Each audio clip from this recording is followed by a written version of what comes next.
Hi everyone, I hope आप लोग की एग्ज़ाम की प्रिपरेशन अच्छे से चल रही होगी। आराम से एग्ज़ाम दीजिए, ज़्यादा टेंशन मत लीजिए, सब अच्छा होगा। ठीक है, इस सेशन में हम लोग मल्टीपल चॉइस क्वेश्चन देखेंगे थर्ड यूनिट का प्रोजेक्ट कॉस्ट मैनेजमेंट का। ठीक है, ये प्रोजेक्ट मैनेजमेंट का पेपर है जिसमें हम लोग थर्ड यूनिट का एमसीक्यू देख रहे हैं, क्योंकि आपका क्वेश्चन इस पर एमसीक्यू में आ रहा है, तो ये बहुत इंपॉर्टेंट हो जाता है कि एमसीक्यू पैटर्न के सारे क्वेश्चन सॉल्व करने का। ठीक है, पहला अच्छा, मैंने इस पे लेक्चर वीडियो भी बनाया हुआ है, यूनिट थर्ड पे मैंने अपलोड कर दिया है, आप देख लो, उसके बाद इसको सॉल्व करना। ठीक है, which among the following is not a project cost, कौन सा ऐसा इस चार ऑप्शन में से जो प्रोजेक्ट कॉस्ट नहीं है। रिकरिंग कॉस्ट क्या होता है, जो रिपीटेटिव एक्ट रेगुलर इंटरवल पे जो कॉस्ट अकर होता है उसको रिकरिंग कॉस्ट कहते हैं, which is the part of project cost. Indirect cost भी आपका प्रोजेक्ट कॉस्ट का पार्ट है, एक्सपेडिट कॉस्ट भी आपका प्रोजेक्ट कॉस्ट का पार्ट है। बट अपॉर्चुनिटी कॉस्ट क्या होता है, अपॉर्चुनिटी कॉस्ट ऐसा कॉस्ट होता है जो लॉस ऑफ अल्टरनेटिव, जैसे आपके पास दो ऑप्शन है तो आप एक ही ऑप्शन चूज कर सकते हो, तो दूसरे ऑप्शन का जो लॉस होता है उसको हम लोग अपॉर्चुनिटी कॉस्ट कहते हैं। मतलब किसी अपॉर्चुनिटी के कॉस्ट पे आपने किसी चूज किया है, that is the opportunity cost, जिसको हम लोग प्रोजेक्ट कॉस्ट में कंसीडर नहीं करते हैं। तो correct answer is D. Project costing involve, project costing क्या इन्वॉल्व करता है, आपको याद होगा प्रोजेक्ट कॉस्ट मैनेजमेंट का प्रोसेस, जिसमें हम लोग रिसोर्स प्लानिंग करते हैं, फिर हम क्या करते हैं, रिसोर्स प्लानिंग के बाद हम लोग कॉस्ट एस्टिमेट करते हैं, बजटिंग करते हैं और कंट्रोलिंग करते हैं। तो इससे मिलता जुलता टर्म सारा कॉस्ट प्रोजेक्ट कॉस्टिंग के अंदर आएगा। ठीक है, आपका पहला क्वेश्चन है आइडेंटिफिकेशन ऑफ कॉस्ट, जिसमें हम आइडेंटिफाई करते हैं टाइप्स ऑफ प्रोजेक्ट कॉस्ट, जो आपका recurring cost, indirect cost, direct cost, variable cost, fixed cost, ये सारा जो भी कॉस्ट है वो आइडेंटिफाई करते हैं। फिर हम formulation of cost, cost estimate करते हैं, फॉर्मुलेट करते हैं कि ये कॉस्ट लगेगा। ठीक है, फिर प्रेजेंटेशन ऑफ कॉस्ट, कॉस्ट को प्रेजेंट करते हैं। तो ये सारा ऑप्शन आपका करेक्ट है। Project cost represent the amount of blank on the various project activity. तो क्या है प्रोजेक्ट कॉस्ट, क्या रिप्रेजेंट करता है, आपका खर्च रिप्रेजेंट करता है कि आपको इतना अमाउंट आपका इन्वेस्ट होगा इस प्रोजेक्ट में, that is called the expenditure. Direct cost, direct cost जितना भी कॉस्ट रिलेटेड टू डायरेक्टली है उसको डायरेक्ट कॉस्ट कहते हैं। बहुत इजी क्वेश्चन है, डायरेक्टली दिया हुआ है, direct material cost, direct labour cost, direct expense cost. तो आपका ये all of the above. Fifth question, fixed cost is the total remain unchange irrespective of the amount of work perform, that statement is true. ये statement सही है। क्या बोलता है, fixed cost क्या है, वो रिमेन फिक्स्ड होता है, चेंज नहीं होता है, चाहे आपका वर्क परफॉर्म हो या नहीं हो, फिक्स्ड कॉस्ट आपका फिक्स रहता है। तो this is the true. Recurring cost क्या होता है, रिकरिंग कॉस्ट जो रेगुलर इंटरवल पे जो कॉस्ट आता है उसको रिकरिंग कॉस्ट कहते हैं। और रिकरिंग फिक्स्ड कॉस्ट जो होता है जो रेगुलर इंटरवल पे फिक्स्ड कॉस्ट आता है। यहाँ पे सिर्फ रिकरिंग कॉस्ट है, जो रेगुलर इंटरवल पे कॉस्ट बनता है उसको रिकरिंग कॉस्ट कहते हैं। तो आपका डेली कॉस्ट, डेली आपको वेजेस देना है या डेली जो भी एक्सपेंस, तो ये डेली बेसिस पे वीकली या मंथली, तो ये सब आपका ऑल ऑफ द अबव आएगा।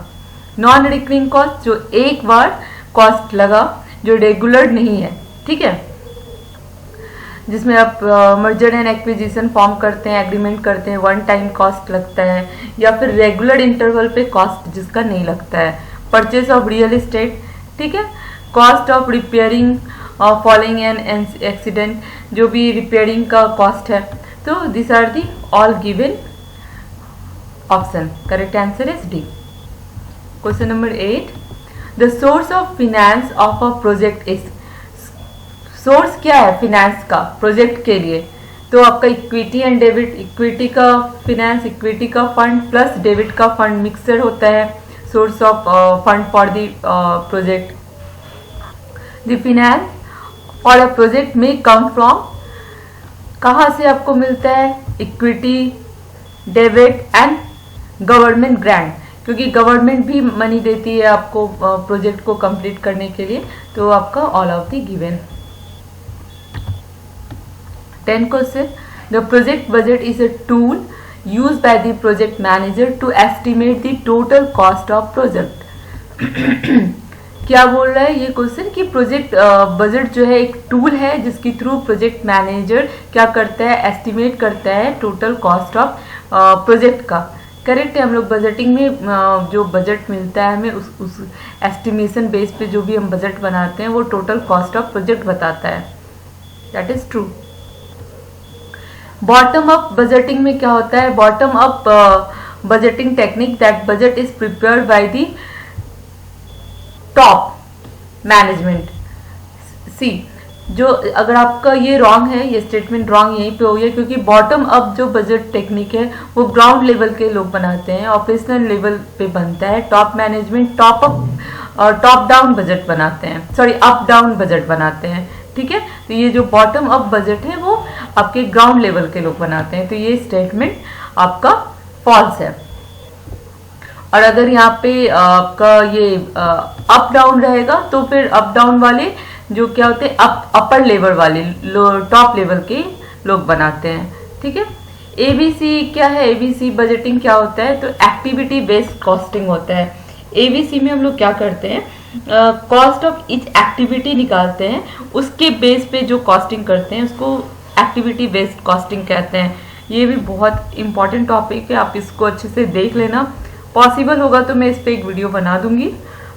आप बताना मुझे, अगर ये इजी है आप लोग के लिए तो फिर मैं नहीं बनाऊंगी। अगर आपको रिक्वायर्ड है, आपको नहीं समझ में आ रहा है एक्टिविटी बेस्ड कॉस्टिंग क्या है, क्योंकि इससे डेफिनेटली क्वेश्चन पूछेगा।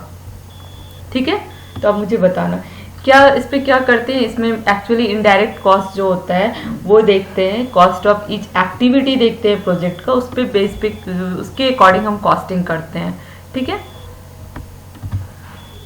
Next most important topic is this SCBA। आपके इस यूनिट का नाम ही है ये इसका फुल फॉर्म है social cost benefit analysis. Very important, 100% आपको इससे क्वेश्चन आएगा। ठीक है, social cost benefit analysis is the full form of SCBA। ठीक है, SCBA can be applied to the both public and private investment. True, मैं थोड़ा सा यहाँ पे डिस्क्राइब कर देती हूँ SCBA क्या है। ये सोशल कॉस्ट बेनिफिट एनालिसिस है। इसमें हम लोग कॉस्ट बेनिफिट एनालिसिस करते हैं। प्रोजेक्ट सेलेक्ट करने से पहले हम क्या करते हैं, कॉस्ट बेनिफिट एनालिसिस करते हैं कि ये प्रोजेक्ट इसमें जो कॉस्ट लग रहा है उससे बेनिफिट कितना ज़्यादा है, कॉस्ट क्या है और उसका बेनिफिट क्या है, उसका कंपैरिजन करते हैं। तो यहाँ पे क्या कर रहे हैं हम, सोशल मतलब ऐसा प्रोजेक्ट जो सोशली और इकोनॉमिकली बहुत ही स्ट्रांग हो, बहुत ही सही हो, तो वैसे प्रोजेक्ट को हम चूज करते हैं। दैट मीन्स सोशली और इकोनॉमिकली वो प्रोजेक्ट बहुत ही अच्छा साउंड कर रहा हो, बहुत ही सक्सेस दे रहा हो, बहुत ज़्यादा उसमें बेनिफिट हो एज कम्पेयर टू कॉस्ट, सबके लिए वो बेनिफिट हो। तो ऐसे को हम लोग सोशल कॉस्ट बेनिफिट एनालिसिस करते हैं। यूजुअली गवर्नमेंट का सारा प्रोजेक्ट आपका सोशल बेस्ड बेनिफिट एनालिसिस पे होता है, बट ये हमारा बोथ सेक्टर में यूज होता है। ठीक है, इसको हम लोग बोथ सेक्टर में अप्लाई करते हैं। अगर आपका SCBA नहीं अप्रूव्ड होता है, SCBA से आपका प्रोजेक्ट जो भी आप सेलेक्ट कर रहे हो वो नहीं अप्रूव्ड होता है, यानी उसमें ये आपका फेल हो जाता है, तो वो प्रोजेक्ट को गवर्नमेंट से भी अप्रूवल नहीं मिलेगी। अगर वो ऐसा कुछ प्रोजेक्ट जो सोशली हार्म करेगा तो गवर्नमेंट इसको अलाउ नहीं करेगी। ठीक है, तो ये both public and private investment के लिए अप्लाई होता है। Main focus of SCBA is to determine economic benefit. Yes, socially और इकोनॉमिकली बेनिफिट हम देखते हैं इस प्रोजेक्ट में in terms of shadow price, the impact of the project on level of saving, investment in society, impact of project on distribution of income in the society.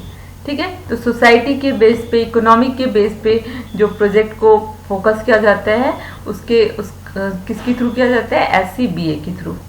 तो all of the given option. Next question, question number 16, which among the following is or are approaches of SCBA।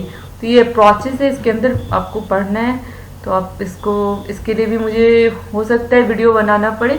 ये तो आप एक बार देख लेना, ये सब important topic है, कुछ कुछ मैंने टॉपिक्स मिस किया है तो मैं बता दे रही हूँ क्या क्या इम्पोर्टेंट है। आपका एक ABC मॉडल इम्पॉर्टेंट है, activity based costing, then again this is the important, SCBA important है, ठीक है। Correct answer is D.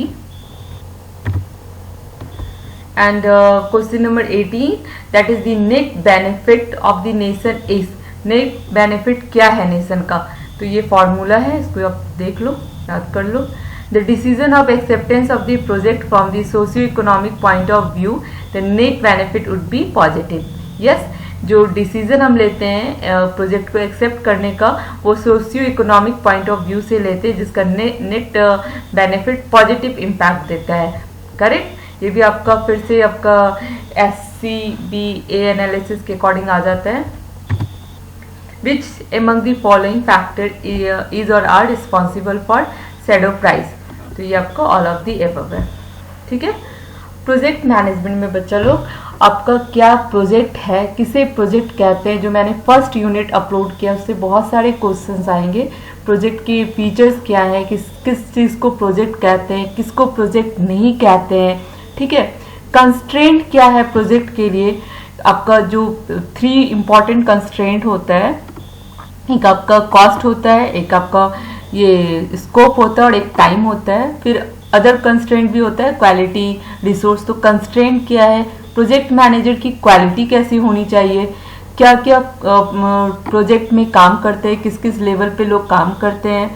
फिर आपका आएगा project life cycle, another important topic, बहुत सारे क्वेश्चंस आएंगे प्रोजेक्ट लाइफ साइकिल के, सारे फेज को अच्छे से आप लोग पढ़ लो। सेकेंड वीडियो करके मैंने डाला है प्रोजेक्ट मैनेजमेंट का, प्रोजेक्ट लाइफ साइकिल, वो भी बहुत ही इंपॉर्टेंट है, ठीक है। तो आप उसको भी आप देख लो, उसको प्रोजेक्ट लाइफ साइकिल का सारा फेज देख लो, initiation phase, planning phase, planning phase में क्या टूल्स यूज़ करते हैं, क्या करते हैं प्लानिंग फेज में, बेसिकली हम लोग कॉस्टिंग, शेड्यूलिंग एंड टाइमिंग करते हैं, तो वो देख लो कैसे करते हैं, ठीक है। फिर आपका ये थर्ड आएगा एग्जीक्यूट करते हैं, फिर हम उसको कंट्रोल और मॉनिटर करते हैं और क्लोज करते हैं, ये आपका प्रोजेक्ट लाइफ साइकिल है। इसके अंदर क्या क्या चीज़ परफॉर्म करते हैं वो देख लो।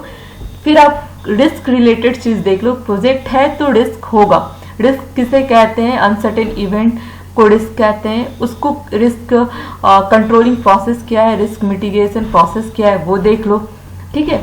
तो रिस्क मैनेजमेंट प्रोसेस देख लो, ये सारा रिस्क मैनेजमेंट से भी मैंने वीडियो अपलोड कर दिया है, थर्ड वीडियो है वो। फिर हमारा प्रोजेक्ट शेड्यूलिंग मैंने अपलोड कर दिया है, वो भी बहुत ही इंपॉर्टेंट है, वो देख लो उसमें कैसे क्या यूज़ करते हैं, क्या होता है प्रोजेक्ट शेड्यूलिंग, ठीक है, कैसे शेड्यूल करते हैं, प्रोसेस क्या है।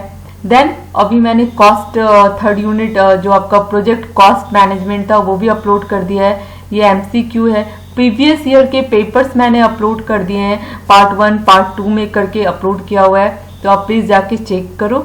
आपके प्रोजेक्ट मैनेजमेंट इतना बस अच्छे से कर लेने से आपके 90% मार्क्स आ जाएंगे। मैं आपको मतलब क्या वर्बली एक कमिटमेंट दे रही हूँ कि आप इतने अच्छे से कर लो, ये सारा चीज़ आपके अच्छे मार्क्स आ जाएंगे, ठीक है। तो आप अच्छे से करो। अगर प्रोजेक्ट मैनेजमेंट का कोई टॉपिक नहीं समझ में आ रहा है तो मुझे आज के आज ही कमेंट करो, आज या कल तक दोपहर तक, क्योंकि 27 को आपके एग्ज़ाम्स हैं, तो मैं ट्राई करूँगी क्लियर करने का, थ्रू मैसेज ही ट्राई करूँगी, कमेंट के थ्रू, या फिर देखती हूँ वीडियो कैसे करना है, ठीक है। चलो, all the best and thank you for watching.